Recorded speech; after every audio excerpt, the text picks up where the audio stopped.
Comment utiliser la deuxième loi de Newton pour retrouver les caractéristiques du vecteur accélération? Dans cette vidéo, je vais t'expliquer comment faire ça en corrigeant pas à pas cet exercice type et en te donnant quelques astuces pour être plus à l'aise. Comme d'habitude, je t'encourage à mettre d'abord la vidéo en pause pour essayer de chercher seul.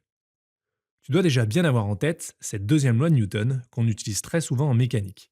C'est cette loi qui permet de relier la somme des forces extérieures subies par un système au vecteur accélération de son centre de gravité. Elle se traduit par cette fameuse expression vectorielle: somme des forces est égale au produit de la masse et du vecteur accélération. Avant de l'utiliser, il est bien nécessaire de présenter la situation étudiée, et plus particulièrement le système et le référentiel d'étude. Tout simplement puisque cette loi n'est valable que dans les référentiels galiléens. C'est pour ça qu'on doit bien penser à préciser le référentiel d'étude, à moins qu'il ne le soit déjà dans l'énoncé de l'exercice que tu traites. On étudie donc ici le mouvement d'un bloc de béton dans le référentiel terrestre supposé galiléen.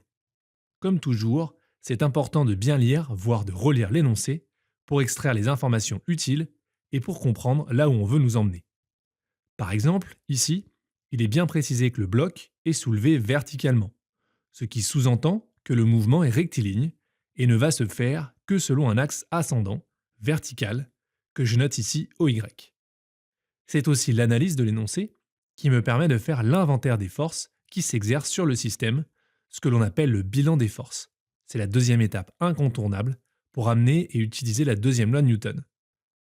Il s'accompagne habituellement d'un schéma sur lequel le système étudié est modélisé par un point, par son centre de gravité.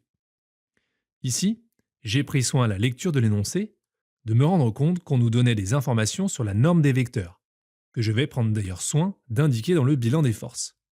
Regarde, le bloc, il est soumis à son poids, qui est toujours vertical vers le bas. Et comme on vient de le dire, on pouvait repérer dans l'énoncé qu'on nous donnait la masse du bloc de béton et petit g, la norme du champ de pesanteur sur Terre. C'est évidemment pour nous guider vers le calcul de la norme, puisque tu sais depuis le collège que P égale m fois g, ici 981 newtons. Le bloc est aussi soumis à la tension du câble, que je note ici T, une force verticale vers le haut. Et la norme est directement donnée, 1050 newtons.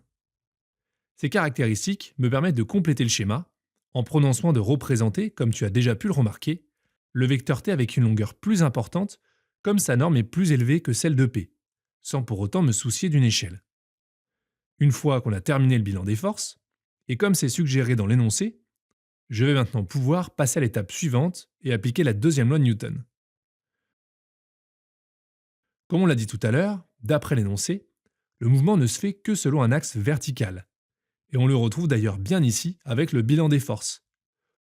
Il faut que tu retiennes que le vecteur accélération d'un système a la même direction et le même sens que le vecteur somme des forces, ce qui nous permet ici d'en déduire deux de ses caractéristiques.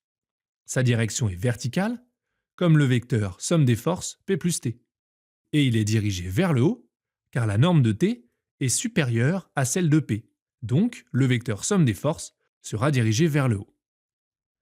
Il va falloir maintenant aller chercher la troisième et dernière caractéristique de ce vecteur accélération pour finir de répondre à la question posée. Pour ça, l'étape suivante consiste tout simplement à projeter cette expression vectorielle selon l'axe d'étude, l'axe ascendant OY, pour du coup déterminer la norme de l'accélération. En projetant sur cet axe, on retrouve bien moins P, l'opposé de la norme de P, puisque le sens du vecteur P est opposé au sens de l'axe. Et de la même manière, plus T.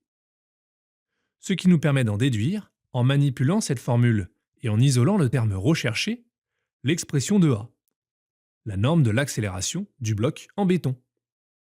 Les normes de T et de P, on les a calculées préalablement lors du bilan des forces. Il n'y a plus qu'à remplacer par les valeurs.